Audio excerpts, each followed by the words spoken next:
Young home buyers are extremely negative on the availability of housing. The U.S. is in a long-term housing shortage right now. You can't just flip a switch and create more housing. The housing shortage in the United States has been called a crisis. The pace of construction slowed, creating a shortage of more than 5.5 million units. Home prices are about the highest they've been as a share of income, and it is very tough to crack into this market as a first-time home buyer.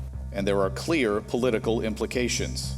The cost of housing is a top financial concern for voters this election year, second only to inflation. We've been talking about the undersupply of housing for the better part of the last decade. Housing is down 36%, and home prices have gone up by about a similar margin, 36%. The supply of low income and public housing isn't any better.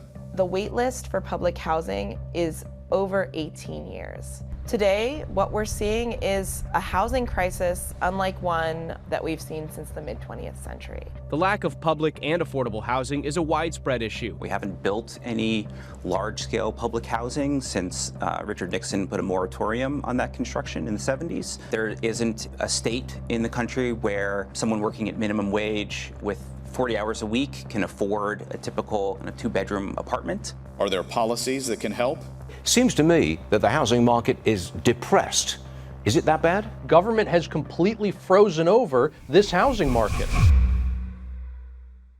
If Americans can broadly agree on nothing else, we should be able to agree that much of the bitterness and political tribalism that drives our public discussions is unhealthy for our country. In order to debate contentious public policy issues in a respectful and engaging manner without abandoning deeply held principles, the Cato Institute, in collaboration with the Brookings Institution, presents Sphere.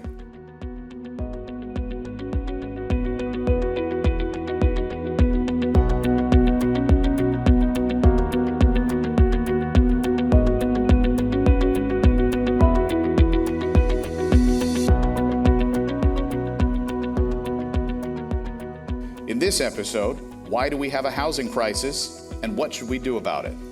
Housing is just like any other good. Its price is determined by supply and demand. At least that's what we're told.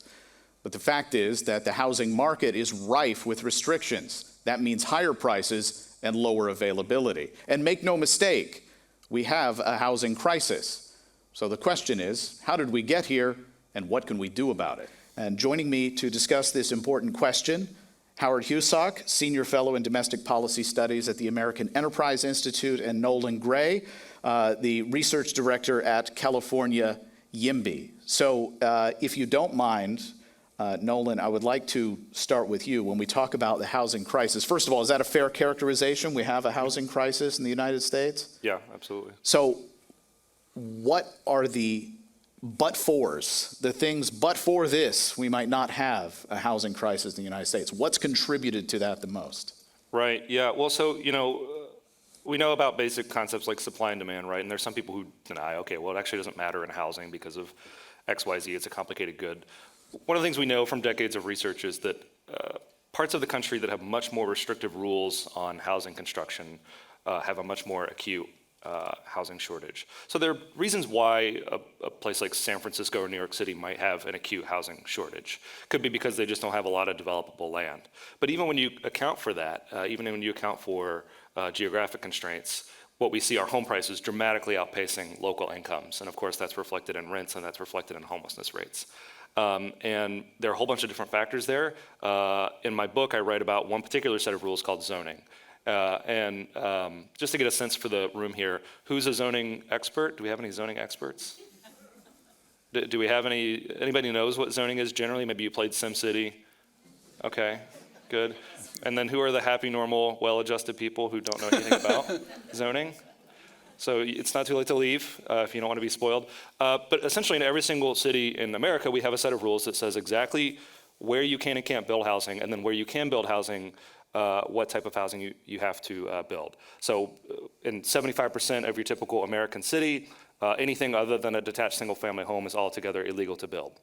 In places where you can build maybe denser homes or apartments, there are a series of mandates untethered from actual health and safety considerations, like parking mandates or large minimum lot size requirements that force the housing that is built to be more expensive. And then even where we allow it and even where these mandates all pencil, we subject so much new housing to an endless permitting process. So it can often take months, if not years, just to get a permit for a home that might theoretically be perfectly legal to build. Howard? Well, I believe, first of all, I agree with Nolan about the restrictions on supply. One of the things that zoning emphasizes is single-family zoning. And historically, people think that, well, there's something about the housing market that makes it different than other markets, and that it's inevitable that there's going to be a need for government support and government subsidies. Well, in my book, The Poor Side of Town, I bring back a history in the pre-zoning era, and I think it's worth looking at how successful we were in providing housing, including for those of modest means. Before, following World War II mainly, we opted for exactly the model that Nolan describes. For instance, in Philadelphia, between 1880 and 1930, there were built 299,000 attached row houses. Can you imagine? In Brooklyn, there were 120,000 brownstones with ground floor retail and people could live above. In Boston, there were 15,000 three-family houses, 3 units per each one. That's 65,000 housing units. All of these are discouraged by single-family zoning today. So what I like to say is we not only need more zoning, we not only need more housing, we need a variety of types of housing so that people at different stages of their life can rent from a landlord who lives on site, can rent out to somebody who helps them pay the mortgage, and to have a typology, a variegation of housing supply, rather than this straitjacket of single-family zoning. So, Nolan, if I hear both of you talking about this, you put this problem squarely on zoning. Before we dig into that more deeply, are there other things?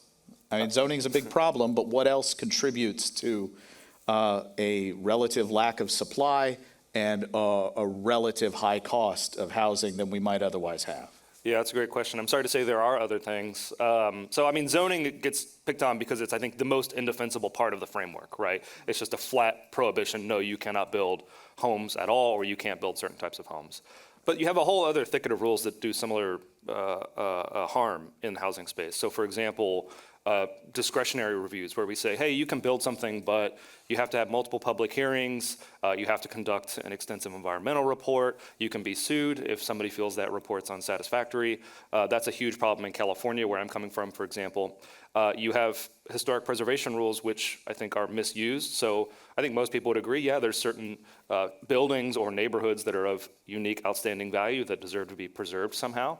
But what we see in many U.S. cities is preservation districts being imposed on huge portions of the city with no purpose other than to make it impossible to build anything. We're also starting to explore more the ways in which subdivision regulations or rules that regulate the process of breaking larger lots into many smaller lots, or building code rules, have become untethered from health and safety considerations. So of course you need certain rules to make sure that new buildings that are built are safe or served by some necessary infrastructure to avoid public health issues. But in many cases, the rules go quite a bit beyond that and impose costs and place a price floor on housing. You know, I mean, when we talk about things like single-family zoning, it's the same with other areas of policy here. If you mandate, for example, that you can only build a 2,500 square foot single-family home on a 10,000 square foot lot, that doesn't mean that everybody gets a mansion on a large lot. That means that everybody who can't afford that doesn't get a home at all, or has to undertake a long commute. So I think we're reevaluating a whole bunch of rules and regulations that touch on housing, and finding that in many cases we can better calibrate them to get the trade-offs right. Howard, what have been the racial impacts of this system that we have over the last, well, I suppose about 100 years now? Well, I'm going to answer that, but I do want to, can I answer the question? Please go right ahead. Okay, thank you. This is something out of the box. In 1960, 13% of Americans lived alone. Today, 30% of Americans live alone. That means we need more and more housing units to accommodate them. We have more and more single-person households. And we also have rules against unrelated persons living together. So if people who have empty rooms in their houses want to rent out to lodgers, older couples who want to age in place and they need help. In many municipalities, they're prohibited from doing that. So a very strange and not commonly appreciated rule that discourages the highest and best use of the housing that we already have. Now, on the racial problem, we talk about the black-white wealth gap in this country, and it's real and very pernicious. One of the reasons that we have this wealth gap, there's a health gap too, is because of the history of public housing. Public housing, and I have a book coming out on this next March, was disproportionately built in historically African-American neighborhoods, which were demolished through urban renewal to make room for public housing. What was so bad about this? Well, first of all, a lot of these neighborhoods were dynamic neighborhoods with many small businesses, churches, mutual aid societies. Progressives said, well, these look slummy to us. We're just going to tear them down, and we're going to build this safe, sanitary high-rise in its stead. Well, in the previously existing neighborhoods, many of the homes were actually owner-occupied. We know that owner occupation is the ticket to wealth in this country. You know who can own anything in public housing? Only the government. So always, always in the history of public housing, it's been disproportionately black. Today in a country that's 13% African-American, 48% of public housing and subsidized housing is African-American. We've steered black people into housing where they cannot accumulate wealth. And this has been a pernicious side effect of the whole subsidy regime. All right, back to zoning a little bit. You know, most people do not pay attention to their local zoning board or agency. Most people try to have a happy life where they don't attend meetings like that. But the results sort of ripple out through a community where the results, if you're paying attention or if you're very well versed in a lot of this stuff, you can see the results of that. Nolan, I think you would point to massive parking lots in front of stores that are on huge lots that are most of the time very empty as one consequence of that. So when we talk about like the seen versus the unseen of not just housing, but just development in general, what should people look for if they want to observe what's allowed versus not allowed in their community? Yeah, well, the way I pitch people on this is zoning is kind of the secret code for understanding, in many cases, why your community looks the way it does. So, you know, why are there certain areas where there's only certain types of land uses? Why do you have consistent front setbacks or height limits on certain blocks? You know, in some cases, this can just emerge because of unplanned market conditions, but in many U.S. cities, this is mandated, right? So just to put some meat on some of the bones of issues I was raising earlier, right? Why is 75 to 90% of the typical American city restricted to detached single-family homes? This is not common in many other developed countries. It's common in countries that are a little more like us, like Canada and Australia. But the reason why it's not common is that, as I've mentioned previously with single-family zoning policies, it's illegal to build anything else. It's not reflecting any market preference. And in fact, people might like to add something like an accessory dwelling unit in their backyard. Or a family might like to build a 2 or 3 unit building and maybe have family with family members or renters helping to cover the mortgage. You have thickets of rules like parking requirements that say you're not allowed to build housing or a storefront unless you have a huge parking lot, right? And that's why we get this very standard, almost very uniform pattern of development in many parts of the country, is because we have the same zoning rules that don't allow anything else. They don't allow any other experimentation. The classic Main Street that we all love and that we work hard to preserve today would be illegal to build in the vast majority of U.S. cities. And then, of course, any other pattern of development that would allow for any form of mobility other than a car has been made extremely difficult by these rules. So we write all these rules into law, essentially saying everyone's going to be spread out, and all of your shopping and your living and your working are all going to be in discrete parts of the city, and you're going to move through these parts of the city exclusively via car. And if you want a different mode of living, you basically have no choice but to live in the handful of places like Manhattan or San Francisco where they were built up before these rules were taken into effect. So it's the secret code for understanding your city, and just absolutely essential for understanding some of the housing issues that we're struggling with today. I promise it gets less boring the more you learn about it. Can I pick up on something that Please. Nolan just said? You talked about not necessarily reflecting market preferences. Well, I've been struck by the fact that there's emerged as something that realtors promote called the walkability index. That's a plus. It's a selling point. And yet, most of the post-war housing that we've built is set in settings where walkability is not possible. So somehow there's a disconnect between what younger people especially are expressing a preference for and what the market is providing. If you want to walk for a quart of milk and not drive, if you want to walk and get a pizza and not have it delivered, it's very difficult to do in those places that don't have a high walkability index, and those are rare because most of them date to what? The pre-zoning era. So let's get a sense of price and availability over the last few decades for housing. Howard, one of your emphases is we need not just more housing, but more of a wide variety of housing.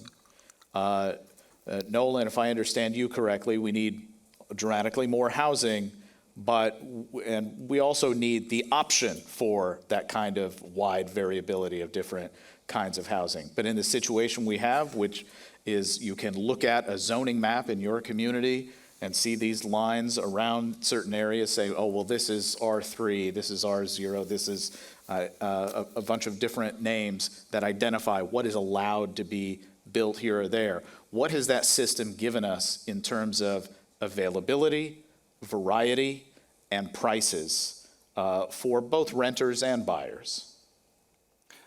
Well, so I can take a shot at this first. I mean, I think Howard is exactly right that the salient framing here is choice, right? I think part of when these conversations start to go wrong is people say, well, like one form of living is good and bad, right? I want a detached single-family home with a 2-car garage, and that's what should be mandated of everyone. Or I want to live in an apartment within walking distance of a corner grocery. Everybody should have to live this way for climate change or something or the other. To my mind, I think what's gone wrong in our system is we just don't give people choice. And so to the extent that we give people choice, we can actually figure out, hey, how do people actually want to live, and that they can have those needs met. To your point about what we know, so this has been an issue for a long time in California. I don't know if you guys know this, but California has really, really high housing prices. So you see this reflected in California. To my mind, the best indicators of the crisis in California, and many other cities took on some of these features in the pandemic. Some of them are fixing this, some of them are not. Incredibly low vacancy rates, right? So just very few apartments available. When you leave an apartment, as in any market, when you're buying something, you want a lot of different sellers. You want a lot of different options. You want lots of different property managers competing for your business. And that allows you to, of course, drive down the price, ask for 1 or 2 months free, ask for certain amenities. In many markets in the US, we have rock bottom vacancy rates such that renters are competing for a home rather than property managers competing for renters. Same dynamic, of course, with for sale, owner-occupied housing. I had so many friends who were stuck in bidding wars, right? If you can actually get the supply commensurate to the demand, you don't find yourself in a situation. Another indicator of this is home prices as a function of median household income. So of course you expect, for example, home prices in a place like metropolitan DC to be more expensive. Salaries are incredibly high here because we tax the rest of the country and then shower it on people who live around here. So you expect home prices to be a little bit higher, but what you don't expect, so you expect in general home prices to be about 3 to 5 times the local median household income. But in California, it's 12 times, right? So it's just dramatically outpaced the actual local incomes above and beyond what you would expect just based on pure market conditions. And you see a similar dynamic in many parts of the Northeast. And what I think why this issue has become so salient recently is that we saw glimmers of this happening in other parts of the country. Now, some parts of the country, like Texas and Florida, went on a big building boom, and we're seeing vacancy rates increase. We're seeing property managers competing for renters. We're seeing home prices falling back down relatively close to incomes. But in other parts of the country, we're seeing, for example, many parts of the Mountain West or certain parts of the Midwest that adopted very restrictive rules and are now dealing with population growth for the first time in decades. they're saying, oh, we're going to look like California in 2 or 3 decades if we don't address some of these rules. So those are some of the indicators that you can look at and raise, I think, for policymakers or folks studying the issue. Howard? So I should defer to Nolan on anything California, but I will give you this example. So right after World War II, a developer in San Jose named Joseph Eichler built 1,500 square foot houses, 1,500 square foot. Mm-hmm. He sold them for about $16,000 each. He built a lot of them. That translates to about $160,000 in today's dollars. Today, not just the median household in San Jose, but the Eichler houses go for about $2.6 million. So that's been the run-up. And that's because of constricted supply in San Jose, which calls itself the heart of Silicon Valley. And so demand is high. So with that sort of as the backdrop, getting at some policy fixes here, I think requires a little more understanding. One, the federal government is not overly involved in setting those kinds of rules for localities. States, it varies a little more. Some states have decided that they're going to tell local governments what they can and cannot allow. But for most of the country, it is local governments that are setting the rules, and it is reasonably local people who are delivering input on what they think ought to be allowed or not allowed. Is that basically right? 15,000 municipalities set zoning rules. That's 15,000. So yeah. Okay. So in terms of fixing this problem, if you guys seem to agree that one of the key measures of success in addressing this problem is there dramatically more housing than there was a few years ago? What are the best ways to get at that? Howard, you want to start? Well, I think it's trench warfare, unfortunately. I think there's, and Nolan and I may not agree on this, I think that, well, I'll give you an example. Massachusetts just passed a state law saying 15% of housing in every municipality has to be affordable by some measure. And right away they're in court. Right away there's pushback. Right away there's local elections in which people who are pro-housing are defeated at the ballot box. So I'm very concerned that we not create resistance, but we find ways to persuade all these localities that it's actually in their interest to do it. Here's some ways not to do it. Don't tell them that they're racist if they don't do it. They're not going to go for that. They did that in Minneapolis where they abolished single-family zoning, and they said, we have to do it because single-family zoning is racist. Well, all the single-family districts said, wait a minute, we're not racist. They were not persuaded. I think if you try to approach local planning boards, and this is not foolproof, and you say, would you like your children to live in the same municipality where they grow up? Would you like police and firefighters and teachers to be able to live in the same municipality where you employ them? My favorite example of this is an historical one. In 1946, a man named William Levitt went to the town of Hempstead in Long Island in New York. There were big potato fields there, and he wanted to build 750 square foot houses there for owner occupancy. And he went to the town board and they said, absolutely not. These houses don't have basements. We're not going to allow this. He came back 2 weeks later, filled the room with returning veterans who said, right now we're doubled up in Brooklyn with our in-laws. We're not getting along. We want to move to Long Island, to Levittown. Levittown got built. He built 17,000 of these houses because he was able to persuade the town board that it was the right thing to do. So I think we have to look for arguments. Missing middle is a phrase that you're hearing today. I think that's a good way to frame it. I think we have to find ways to persuade these 15,000 local planning boards and zoning boards that it's in their interest, their long-term enlightened self-interest, to permit what I call naturally occurring affordable housing, more houses on small lots. Nolan? Sure. Well, so just to take a step back for just a minute, I think we agree on the actual policy reform that needs to happen. I think the nature of the disagreement here is strategic. I'll start with the rhetoric piece and work backwards. To my mind, I think, as with any policy area, you're just going to have to deploy a different rhetorical toolkit depending on where you're doing advocacy. I used to do marijuana policy, right? In some cases, you're making a very libertarian, hey, let people mind your own business, let people do what they like as long as they're not hurting anyone. In some contexts, you make a racial justice argument of, hey, these rules are disproportionately imposed on Black and Hispanic Americans, or you make an economic development argument. It's the same in this issue area. You know, I've done work in California where we talk racial equity and climate change are compelling issues to our mostly progressive voter base. I've done work in Montana where we were talking about property rights and deregulation, and we were advancing essentially the same set of policies. So I think speak in terms of people's values. I do think Howard's exactly right that sometimes we browbeat people about these issues, and I think actually part of the genius of the YIMBY or Yes in My Backyard movement is that people actually like a positive message of, hey, wouldn't it be nice if we had more housing, if you had housing choice in your community? So I agree. I think we need to keep the rhetoric positive about what could be that would be great. But I think it's okay to, the Minneapolis case, they were able to abolish single-family zoning in part because they said, hey, look, let me show you a single-family zoning map and let me show you a redlining map. Oh, okay, they almost perfectly map on top of each other. Overturned in court, though. Well, but same in Montana, right? And they took a hard property rights, let people do what they want case. Of course, the NIMBYs are going to litigate. But in any case, I think the reform probably wouldn't have happened without appealing to the racial equity piece.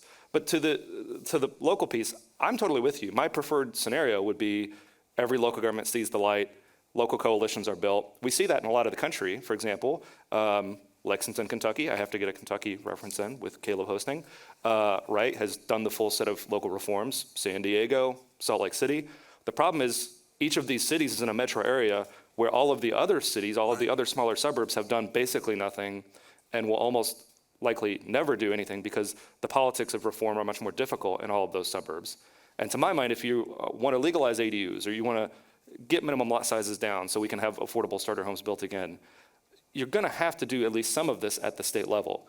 Now, I think another angle where I think might be a little bit of a compromise here is something we could do a better job of is align incentives for local governments to where they actively want it. So one of the things that we've done in California, which was a little bit of a mess, is we tinker with our property tax system to where we made it a little bit disadvantageous for local governments to allow a lot of new housing. We made it to where local governments prioritize sales taxes over property taxes. And so the result of that has been that local governments have a pretty obvious financial disincentive to allow tons and tons of new housing.